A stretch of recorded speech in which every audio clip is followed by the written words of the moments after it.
Okay, so let's have a look at this quick example of how we're going to deal with this. If you're solving a polynomial equation where the polynomial has 4 terms, what's our strategy? Grouping. Grouping, exactly. So we're going to split this thing into our 2 groups, right?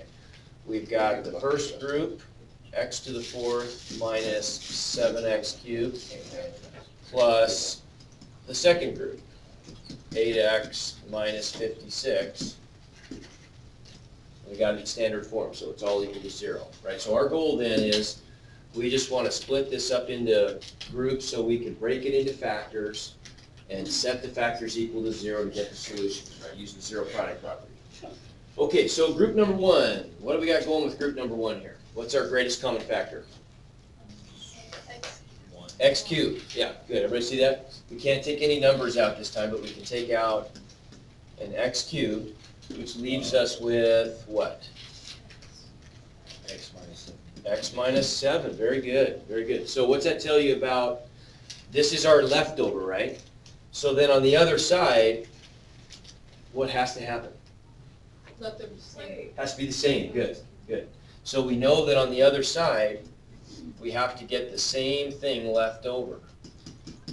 X minus 7. So then the question is just, does that work? Can we get that left over? Can we factor something out and leave that behind? Well, what times x is 8x? 8. So the 8 distributes to the x, and that works. 8 times negative 7, is that negative 56? Okay, so it works, right? So it works out. The pattern works. And then that just means, remember, this is all just equal to 0, right? So then what do? We got group 1 plus, I should put a plus sign in there, plus group 2, right? Can we undistribute something from both groups? Mm-hmm. What? Mm-hmm. No. Look, I've got 2 factors in each group. Are any of those factors common or the same? Negative 7. X minus 7, right? It's always going to be that way because these have to be the same. So we can undistribute the x minus 7, leaving us with what?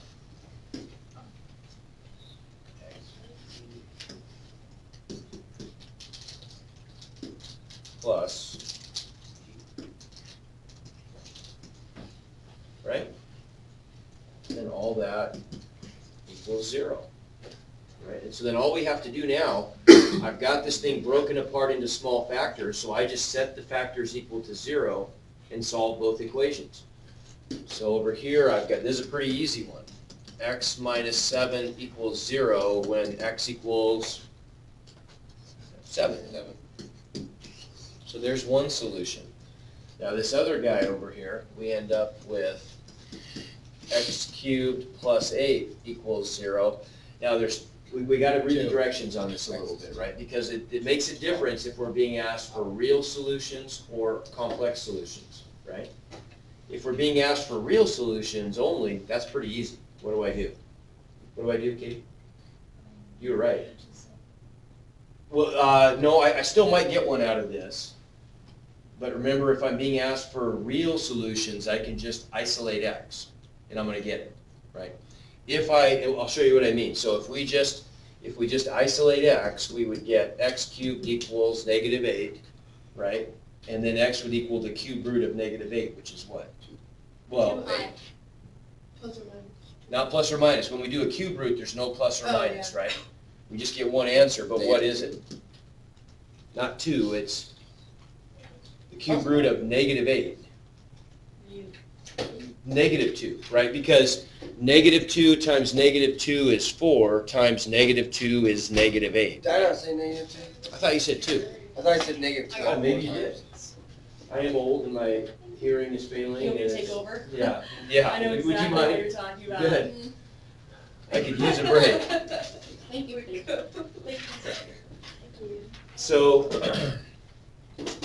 So that's, if we're looking for real solutions, we got them both, right? But what if we're looking for complex solutions?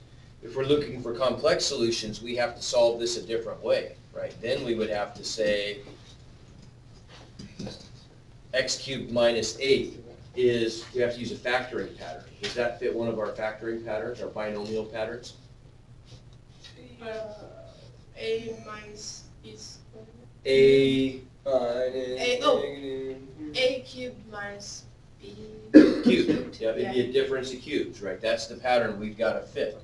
Could we write this as A cubed minus B cubed? And what is that factoring pattern? A minus Minus B, A squared plus AB plus B squared. very good. Okay, so then we could think of this as being A cubed minus B cubed if A is X and B is 2, right? So that's just equal to, if I use my factoring pattern, A minus B becomes what? Because this is, right, this is like my A, and that's like my B, right? So I'm just gonna follow the pattern. So Nathan, what are we gonna get then for, what does A minus B become? X minus 2. 2, good, right? Okay, there's the small one. Now what about the big one? What's A squared gonna be? X squared minus, or plus, Plus, good. X, or 2X 2x, good. X times 2, we would just say 2x, and then plus, squared. 2 squared. which is 4. Good. Okay, so if we're solving it this way, then all that stuff is equal to 0, right? And so now we'd use the zero product property on this stuff, right? So it's going to give us either x equals 2, which are negative. What happened here? It's minus 8. Oh, that's supposed to be a plus, isn't it?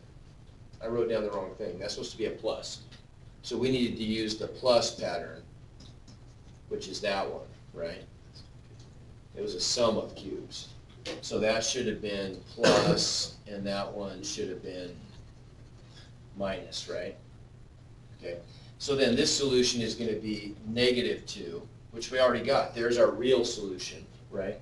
But we get this other quadratic factor, and if we solve that one, that's going to give us the two imaginary solutions that we're missing over here, right? So you see what I'm getting at? You can make it easy. If you're just trying to find real solutions, you can always just isolate a variable, and you're going to get the real solutions guaranteed, right? But it doesn't always give you every solution. Like, for example, when if we're taking a cube root of both sides, you're not going to get them, right? Then you have to use the difference of cubes or the sum of cubes factoring pattern to get those other ones. If we want to find those, we would just apply the quadratic formula here, right? We're solving the quadratic equation of x squared minus 2x plus 4 equals 0. And we already know when we use the difference of cubes or the sum of cubes, the quadratic factor that's a part of the pattern is never going to give you, it's never going to be factorable. Don't even try, and it's never going to give you real solutions, right? So if we plug all this stuff into the quadratic formula, what do we get? X equals, Negative B. so what's that going to be? 2 Plus or minus. plus or minus square root 4 4. minus 4 times 1 times 4, So what's that? which is 16. 16, all divided by 2. 2. So that would just give us 2 plus or minus the square root of negative 12, right? So isn't that going to be, what, 2 radical 3? I, good. All divided by 2. And so we would just break that into 2 parts. We get 2 over 2, which is 1, plus or minus 2 radical 3 over 2. So the 2's would cancel. Yep. And I would just get radical 3i. So there are my other 2 solutions, right? The 2 that have i's in them. And remember what we talked about last week. If we have a 4th degree polynomial, how many complex zeros are we guaranteed to get? 4, right? Guaranteed. The imaginary ones have to come packaged in plus or minus pairs, right? In complex conjugate pairs. So they have to come in pairs. So either you get 0 or 2 or 4, right? We talked about this, right? Yeah. So in this case, we got 2, right? here they are. They're in a complex conjugate pair, A plus or minus BI pair, right? So if we got two of those, that leaves two for the real solutions, which are -2 and 7. Okay, make sense? Okay. There's a very short assignment up about this, 5 problems only. I designed it to be quick, just to give you a little practice, just enough to kind of get an idea how it works. You'll do more next year. You may work